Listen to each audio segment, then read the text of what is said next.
안녕하세요. 감동일기입니다. 일본이 지금 발칵 뒤집혔다고 합니다. 무슨 일일까요? 일본 도쿄대 교수가 보내온 충격적인 제보가 있었는데요. 이 교수가 한국에 단 며칠 다녀온 후 믿을 수 없는 일이 벌어졌다고 합니다. 도대체 무슨 일인지 지금부터 시작합니다.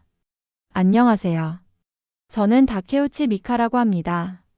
54세이고 도쿄대 국제정치학과 교수로 일하고 있어요.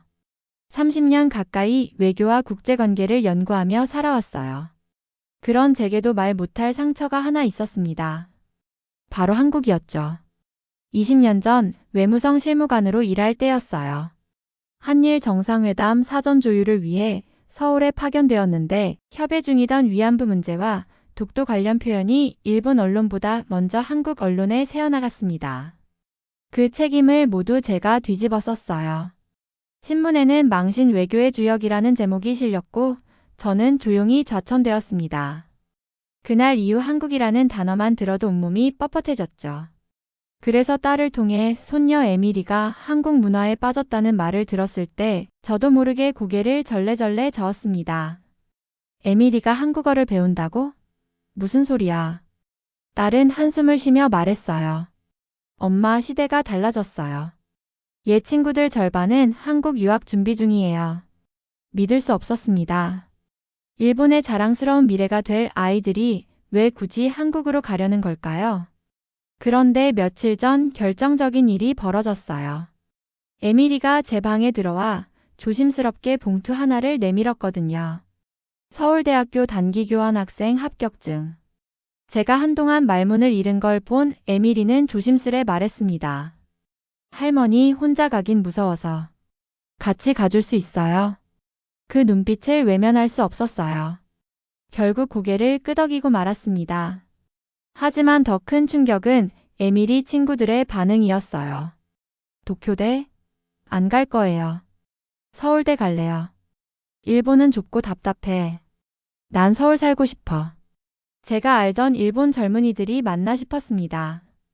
도대체 이 아이들을 이렇게 만든 게 무엇일까요? 그렇게 저는 마음 깊은 곳에 날카로운 가시를 품은 채 에미리와 함께 한국행 비행기에 몸을 실었어요. 20년 전 제 인생을 뒤흔들어 놓았던 그 나라, 한국으로. 인천공항에 내리는 순간 첫 번째 충격이 왔습니다. 제가 알던 한국이 아니었어요. 공항 시설부터가 도쿄 하네다 공항을 압도했습니다. 깨끗하고 체계적이었죠.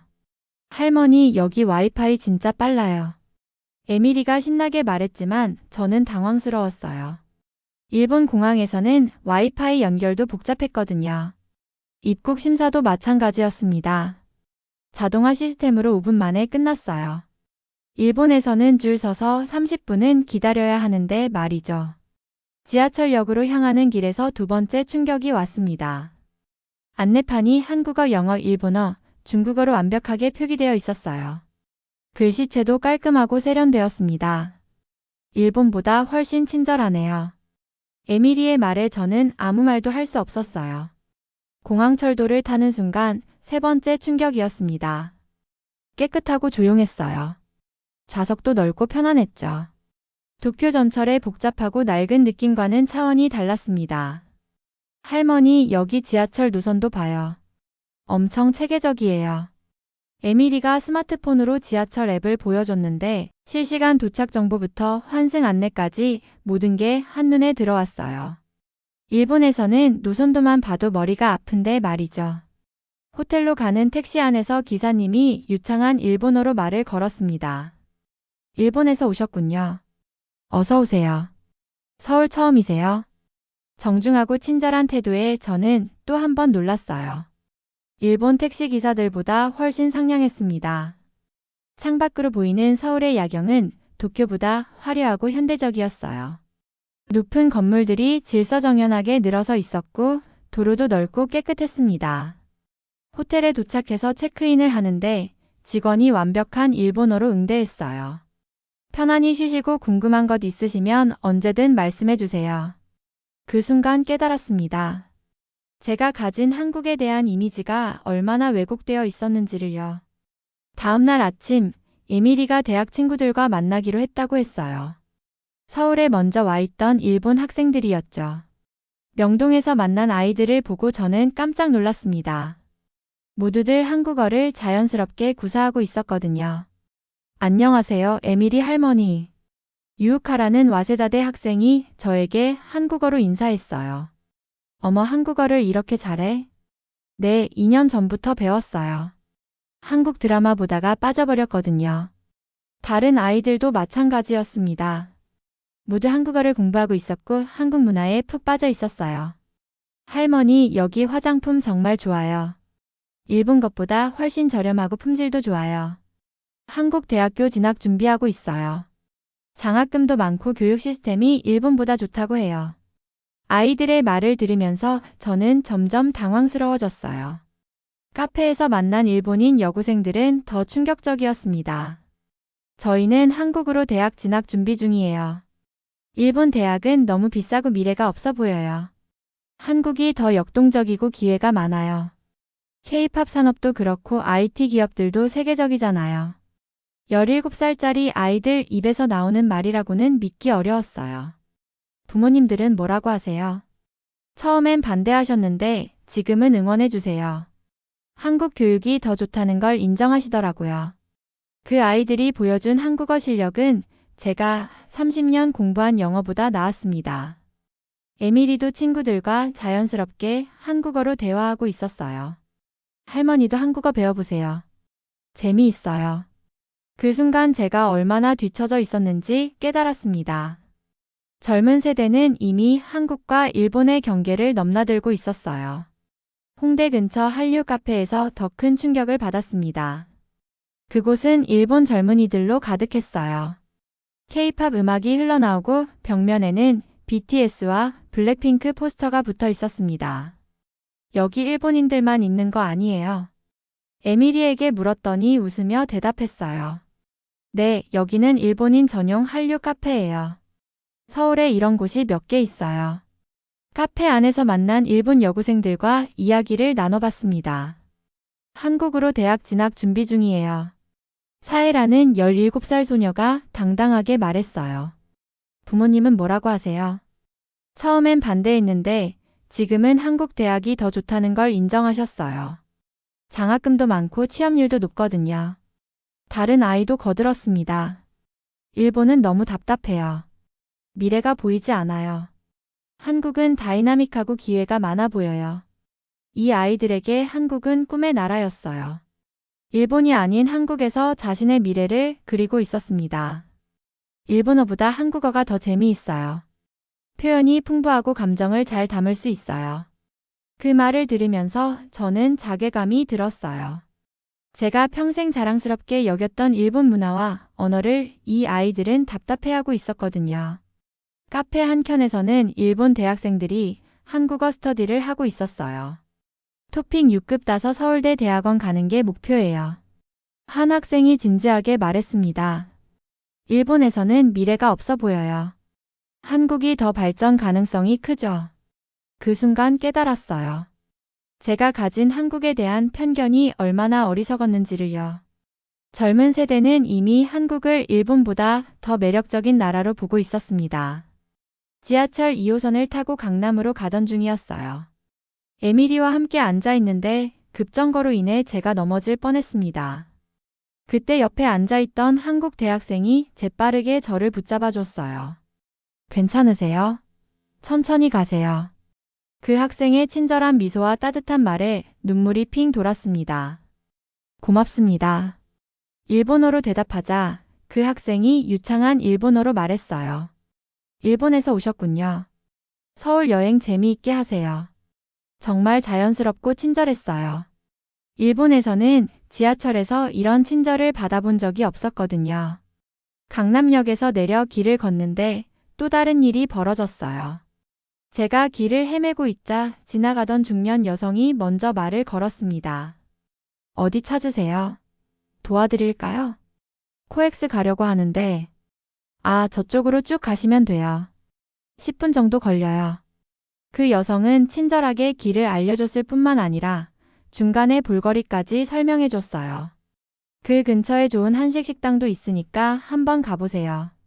이런 친절함이 한두 번이 아니었어요. 카페에서 주문할 때도, 상점에서 물건을 살 때도 모든 사람들이 친절했습니다. 특히 젊은 직원들은 일본어를 할 줄 아는 경우가 많았어요. 일본 분이세요? 안녕하세요. 밝고 친근한 인사에 저는 매번 놀랐습니다. 호텔 근처 편의점에서 일하는 대학생 알바와도 이야기를 나눴어요. 일본어 공부하고 있어요. 일본 문화도 좋아하고 나중에 일본 회사에서 일해보고 싶어요. 한국 젊은이들이 일본에 대해 호의적인 감정을 갖고 있다는 게 신기했어요. 일본 분들 정말 많이 와요. 다들 한국 좋아해서 오시더라고요. 그 말을 들으면서 제가 얼마나 편견에 사로잡혀 있었는지 반성했습니다. 한국 사람들은 일본에 대해 적대적이지 않았어요. 오히려 친근하고 따뜻했습니다. 셋째 날 아침 갑자기 심한 두통이 왔어요. 스트레스와 피로가 겹쳤나 봅니다. 에미리가 걱정하며 병원에 가자고 했어요. 할머니, 한국 의료 시스템 정말 좋다고 해요. 걱정하지 마세요. 가까운 종합병원에 갔는데 접수부터 놀라웠어요. 해외 환자 전용 창구입니다. 일본어 통역 가능해요. 친절한 직원이 모든 절차를 도와줬습니다. 예약부터 진료까지 30분밖에 걸리지 않았어요. 일본에서는 몇 시간씩 기다려야 하는데 말이죠. 의사 선생님도 놀라웠어요. 일본어를 완벽하게 구사했고 진료도 매우 꼼꼼했습니다. 스트레스성 두통이네요. 여행 피로도 있고요. 약 처방해 드릴게요. 설명도 자세하고 친절했어요. 일본 의사들보다 더 세심했습니다. 한국 의료진은 해외 연수를 많이 받아서 수준이 높아요. 특히 일본 환자분들이 많이 와서 일본어 가능한 의사가 많거든요. 간호사의 설명을 들으며 또 한 번 놀랐어요. 약국에서 약을 받는데 가격이 일본의 절반도 안 됐어요. 국민건강보험이 있어서 저렴해요. 외국인도 단기 체류자 보험 적용돼요. 약사의 친절한 설명에 감동했습니다. 병원을 나오면서 에미리가 말했어요. 할머니, 한국 의료 시스템 어때요? 일본보다 좋죠? 인정할 수밖에 없었어요. 효율성, 친절함, 비용 모든 면에서 일본보다 나았습니다. 정말 놀라워. 이런 줄 몰랐어. 한국이 정말 많이 발전했어요. 일본보다 나은 게 많아요. 에미리의 말이 가슴에 와닿았어요. 제가 가진 편견이 얼마나 구시대적이었는지 깨달았습니다. 그날 저녁 호텔에서 남편에게 전화했어요. 여보, 한국이 정말 많이 달라졌어. 내가 알던 한국이 아니야. 일본으로 돌아온 후 남편과의 대화에서 더 큰 충격을 받았어요. 남편 다케시는 평생 보수적인 성향을 유지해온 사람이었어요. 한국에 대해서도 부정적이었죠. 한국 여행 어땠어? 예상했던 비아냥거림은 없었어요. 오히려 진지한 표정이었습니다. 정말 놀라웠어. 내가 알던 한국이 아니었어. 나도 요즘 한국 뉴스만 봐. 남편의 말에 깜짝 놀랐어요.